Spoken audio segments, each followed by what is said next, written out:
Welcome everyone, and I am Sanjukta Mukherjee, a social entrepreneur working with Just Transitions, and it is my privilege to talk to Dr. Ghosh today.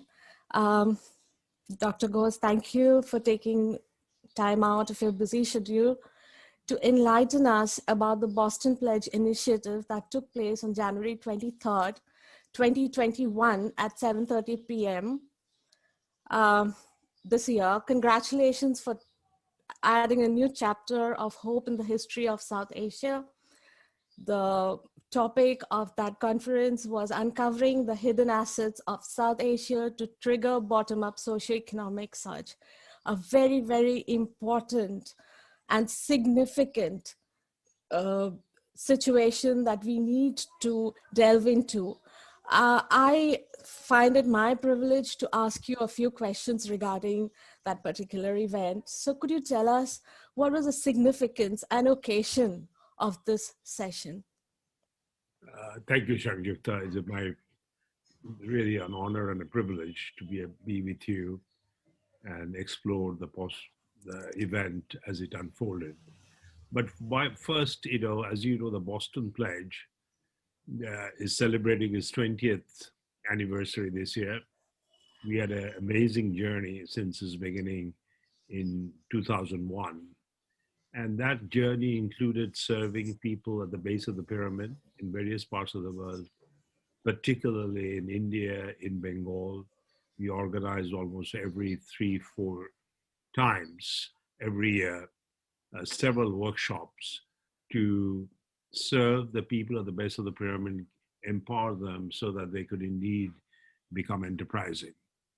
So that journey has obviously made us even more ambitious that this should spread across South Asia. And since it's the 20th year, we want to do it with a bang, with the hope that in the world that we are living, where borders are becoming less and less important, what is more important is the human being at the core of the world, and there are 7.5 billion people, how we could reach out particularly to those who feel underprivileged, who we could perhaps trigger the confidence, the inner power so that they could find their future, define their future, and in the process build a great society. So yes, this is a very important year for Boston Pledge, and this was the first event, and I hope this event would trigger all of us who are the members of the Boston Pledge, as well as the people we serve, so together we can create a bigger civilization. That's wonderful to know, and congratulations on this very, very important first step. And here's wishing, more accolades and success on the way. You have played key advisory role for state heads in over a dozen nations and top business leaders globally. And in this session, speakers like the former advisor to Prime Minister of India, Governor to Reserve Bank of India, social scientists, National Chief of Security Exchange of Bangladesh, CTO of the world's sixth largest IT company, the largest industry federation of India, professors of eminent universities were present. What do you think about the views that were expressed by them in this particular session? I particularly feel very humbled first that we could pull together some of the great thinkers, doers of our times from different parts of South Asia. So first, I'd like to use this opportunity to thank them to be able to offer their thoughts and time to make the January 2030 event a very special one. When I think through all in terms of what they have shared with us, while all of them are very important, but they were indeed very complementary. And I would perhaps organize what I learned and what I think the audience learned from listening to them, that there were 3 different levels of inputs. One, I would say philosophical. The second one was more strategic in nature. And third one, operational. And then cutting through it, there was a financial dimension to it. And let me see whether I can quickly summarize. When I think of the philosophical aspect, it definitely came from Dr. Sam Petroda when he emphasized that we are living in a world of hyperconnectivity and perhaps the implications of borders as was drawn after the Second World War or influenced by capitalism, which developed in the West, is going to become less and less relevant. And we have to think in terms of new ways to connect beyond borders. And in that spirit, I think he laid a very good foundation of the spirit of the conference of looking at South Asia in its totality. Then, if I think of the next level, which I will call the strategic level, we had three individuals talk about different aspects of what are the challenges of building a great South Asian region. Dr. Subbarao, the ex-governor of Reserve Bank of India, definitely made a very powerful point. Eh, Building a region like South Asia would require a very careful balancing act of where how to define what is the right interest. If you are retired, you want higher interest rate. If you are young and want to start a business, you want a lower interest rate.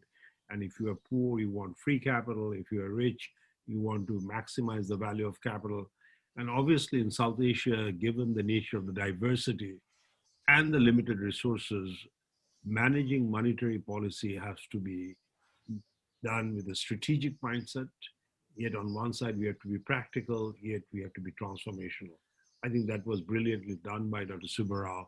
And obviously, having worked with people like, which used to be my friend also, Prime Minister Manmohan Singh, I think he brought a lot of practicality into the discussion. In the same spirit, Mr. Dilip Chinoy, who represented the FICCI as Secretary General, he made a very important point, which I have been thinking for a long, long time. We have a population which is close to 24% of the global population in South Asia. India's got about 1.35 billion people, but we really do not have a brand beyond the Royal Bengal tiger, which is known all over the world, or ISKCON, or Mother Teresa's missionaries of charity, or Ramakrishna Mission for that matter. But interesting enough, these are all from Calcutta area, but we really don't have a brand. So I think challenge for businesses is how to build a trust-based relationship, firstly in their own region, then across the nation, across the region, and they go all over the world. So I think that was a very important point Mr. Chinoy made. And then Dr. Shibli Rubiat al Islam, I think he made a good point as Bangladesh as a model, because seems like in the last 4 or 5 years, a bottom-up approach of Bangladesh's development in the garment sector, in the pharmaceutical sector, seemed to be working.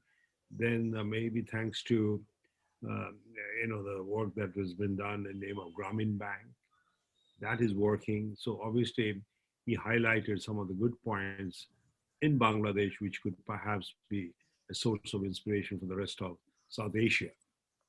And so these were I would say, fall into the strategic case.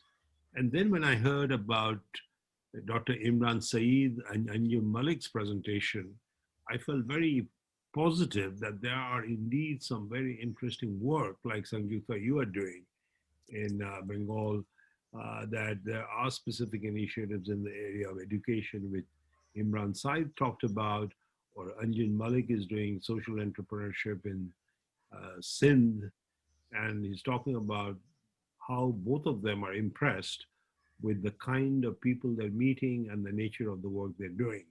I really hope Boston Page would be able to work with both of them, like we are working with you, Sanjukta, to spread this all across South Asia. So that's why my kind of takeaway of the three levels. And then Jahangir Sultan did a very good job to basically say that, look, all is good, but unless we can develop credibility outside. When people measure the risk profiles of the nations in South Asia, we do not look good. We do not look trustworthy. As a result, the credit ratings are low.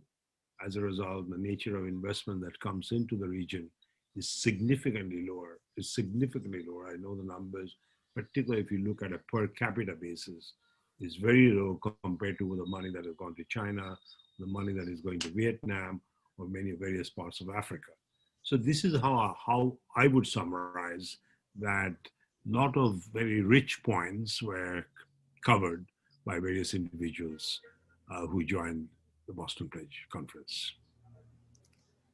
Great. So that was a very crisp highlighting of all the mature and value-added discussions that happened that day. Thank you very much. I would request your team, Professor Ghosh, to share the link with us. So, I mean, more people can log in and watch the discussions. Thank you. Sure. Your dedication to public service all over the world, I mean, coming from India and coming from West Bengal, it reminds me of the great souls like Raja Ram Mohan Roy, Netaji Subhash Chandra Bose, Swami Vivekananda, Tagore, and others. And for that matter, as a global citizen, I know that you look up to heroes like Ataturk and Roosevelt, Mao Zedong, JFK, Tokugawa, Lee Kuan Yew. What would you say was your message for social, business, and political leaders of South Asia, particularly standing in this century at a very, very critical juncture? That's a very rich and deep question. Let me see what I can build. Firstly, I feel humbled that the names that you mentioned, and you see my commitment of the nature of the individual's names that you mentioned. I don't know, perhaps I am about 0.01% of the personalities that you mentioned, but that's fine, because that means I've got a long way to go, and I hope with your support and help, I could reach the levels of Swami Vivekananda or Tokugawa or Ataturk. But one thing which I want to highlight, all these individuals that you mentioned, there were 2 or 3 common denominators, and that inspires me. Firstly, when they started their journey, they started with a very humble beginning. It was not a huge organization with which Mao Zedong started. It was just 3 young boys who started a movement and brought a fundamental change in China. Same you could say about Lee Kuan Yew when he took charge of Singapore. Singapore was literally a small village or a small town. He built it up into a huge city and created the spirit of Singapore. So I feel, and similarly Netaji Vivekananda, all of you know, I mean, Netaji was not appointed by anyone. He left the Congress Party and went around all over the world to organize people to fight for independence. So did Raja Ram Mohan Roy. He moved around from India to England to Ireland to create a movement against Shoti. So I think I find such individuals indeed a source of inspiration for me. I study their lives repeatedly and try to find out what could I do in my personal endeavors so that I could collate such a kind of spiritual, intellectual, physical, emotional energy. We need all the 4 types of energies coming together. And when these energies come together, we create perhaps a movement, which we are trying to do with Boston Pledge, with you and every member of the Boston Pledge and the people who support us from distance, to create a movement which can make the world a better place. And why shouldn't we do that? Because that is fun. You can do something which is beyond thinking about yourself. And in the process, you get to know yourself very, very much. I believe the Boston Pledge is a place of self-reflection, self-discovery, and self-expression. This is how we get a chance to express whatever little that we could do for society. That's wonderful. I think the Boston Pledge has created a wonderful discourse. And from, getting a lot of collaborative, and you have consolidated over the last 20 years of different people speaking diverse languages, working in diverse fields into a common platform. And I can only hope that it'll grow bigger and achieve the common transformative changes that are required. With dialogue building, there is the next step is action. So I would take the privilege of asking you what you think the next steps would be. Maybe I should step back a little bit. Let me summarize my presentation, because I talked about the people that we invited into the conference. But if you think of the presentation that I made, it had 3 points. The first point was the world is at crossroads, and civilization is a point of inflection.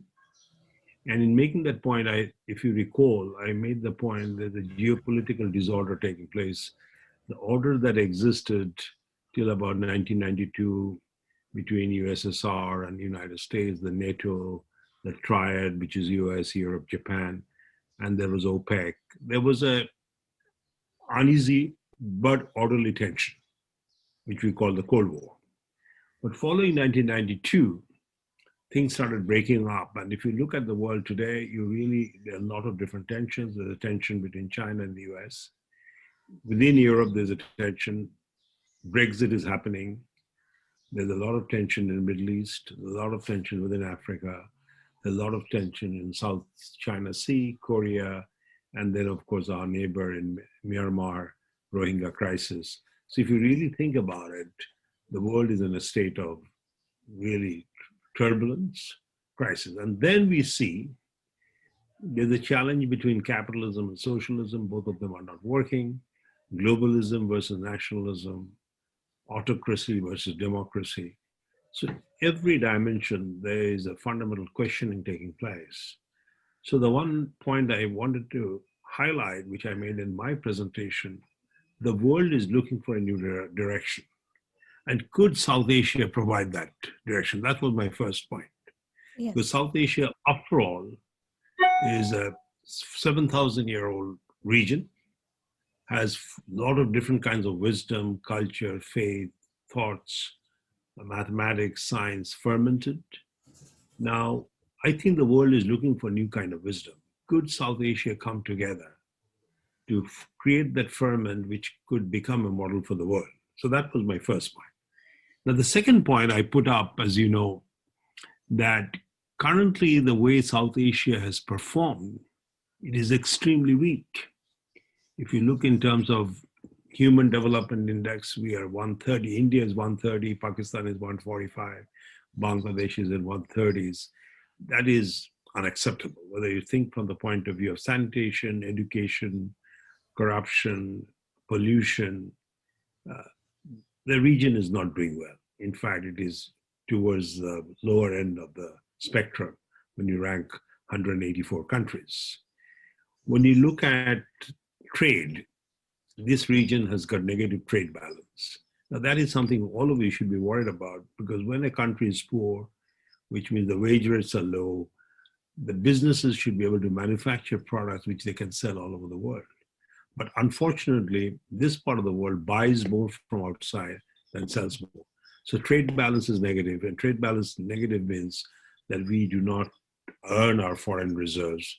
Our foreign reserves are determined by people investing, which can also disappear when people lose trust in the region, the point Jahangir was making. And then the third point, which worries me the most, is corruption. When the perception of corruption in a country or a region is high, the common people in the ground, they do not feel inspired. And the final point that I made was nutrition. 9.1% of the nation's population gets the right kind of nutrition. 91% don't. If you look at, in absence of nutrition and inspiration, and absence of education, the right kind of education, lack of sanitation, all the words which ends with TION is missing. It's very difficult to build a country. So I think we have a common problem, which is to fix the basic socio-economic infrastructure. And then we have a common asset, which is the heritage, wisdom. So on one side, we have to uplift the wisdom and heritage that we have, which we also do not care much. On the other side, we have to uplift the socio-economic lives of common people. So that led to my third point, and I think I introduced 6 industries to focus on, which I called the green economy, the blue economy, and the gold economy.